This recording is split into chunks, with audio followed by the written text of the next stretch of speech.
കൊടിയത്തൂർ ഗ്രാമപഞ്ചായത്തിലെ ചെറുവാടി ആലുങ്ങലിൽ ഉപയോഗശൂന്യമായി നിൽക്കുന്ന കുളം നികത്തണമെന്ന ആവശ്യവുമായി ഒരു വിഭാഗം നാട്ടുകാർ രംഗത്തെത്തി.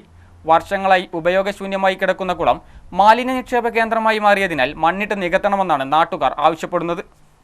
കൊടിയത്തൂർ ഗ്രാമപഞ്ചായത്തിലെ ചെറുവാടി ആലുങ്ങൽ ഭാഗത്തെ കുളം നികത്തണമെന്ന ആവശ്യവുമായി ഒരു വിഭാഗം നാട്ടുകാർ രംഗത്ത് വന്നു. 2002 പ്രദേശത്തെ കുടിവെള്ളക്ഷാമം പരിഹരിക്കുന്നതിനായി കുന്നമംഗലം ബ്ലോക്ക് പഞ്ചായത്ത് നിർമ്മിച്ചതാണ് കുളം. 3 ലക്ഷം രൂപ ചെലവഴിച്ചാണ് ഇവിടെ കുളം നിർമ്മിച്ചിരുന്നത്. എന്നാൽ കുളം നിർമ്മിച്ചതല്ലാതെ യാതൊരു തുടർ പ്രവർത്തനങ്ങളും ഇല്ലാത്തതിനാൽ ഇവിടെ മാലിന്യ നിക്ഷേപ കേന്ദ്രമായി മാറുകയായിരുന്നു. അതിനാൽ നിരവധി കുട്ടികൾക്കടക്കം ഭീഷണി ഉയർത്തി നിൽക്കുന്ന ഈ കുളം നികത്താൻ അധികൃതർ തയ്യാറാവണമെന്നാണ് നാട്ടുകാർ ആവശ്യപ്പെടുന്നത്. അതുകൊണ്ട് തന്നെ വർഷങ്ങളായി ഉപയോഗശൂന്യമായി കിടക്കുന്ന കുളം നികത്തി നാട്ടുകാർക്ക് ആശ്വാസ നടപടികൾ സ്വീകരിക്കണമെന്നും പ്രദേശവാസികൾ പറയുന്നു.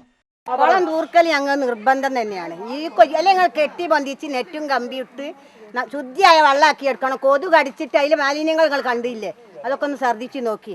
ഇത് പരാതി എടുക്കാനല്ല എളുപ്പം, ഇതൊന്നും നോക്കിയിട്ടേ പറയാൻ പാടുള്ളൂ. ആരായാലും കുട്ടികളെ പോയിട്ട് ഇത്രയും മിറ്റത്ത് വെച്ചിട്ട് ഞങ്ങളാ വീണീന് കുട്ടി 2.5 വയസ്സായ കുട്ടി വീണിട്ട് ആ വള്ളിമ തങ്ങിയിട്ട് മുട്ടിനെ നോലോളി കണ്ടിട്ട് മേനും ഒച്ചയും കേട്ടയിൽ വണ്ടി എടുത്ത് കിട്ടിയതാ. ഈ പദ്ധതി 95 കാലയളവിൽ വന്ന പദ്ധതിയാണ്. കുടിവെള്ള ആവശ്യാർത്ഥം ബ്ലോക്ക് പഞ്ചായത്ത് ആരംഭിച്ചതാണ്. പക്ഷേ ഇതുവരെ ഈ പദ്ധതി കുളം ഉണ്ടാക്കുകയും തുടർന്ന് ടാങ്ക് നിർമ്മിക്കുകയും ചെയ്തു. അതോടുകൂടി ഈ പദ്ധതി പാതി വഴിയിൽ ഉപേക്ഷിക്കുകയാണ് ഉണ്ടായത്. എന്നാൽ അതിനുശേഷം ബ്ലോക്ക് പഞ്ചായത്തോ തുടർന്ന് ഗ്രാമപഞ്ചായത്തോ ആരും തിരിഞ്ഞു നോക്കുന്ന ഒരു അവസ്ഥ ഉണ്ടായിട്ടില്ല. കഴിഞ്ഞ ദിവസം കുളം മണ്ണിട്ട് നികത്തിയതിനെതിരെ CPM അടക്കമുള്ള രാഷ്ട്രീയ പാർട്ടികളും നാട്ടുകാരും പരാതിയുമായി വന്നിരുന്നു. ഇതിനെതിരെയാണിപ്പോൾ ഒരു വിഭാഗം രംഗത്ത് വന്നിരിക്കുന്നത്. CTV പ്രാദേശിക വാർത്ത, മുക്കം.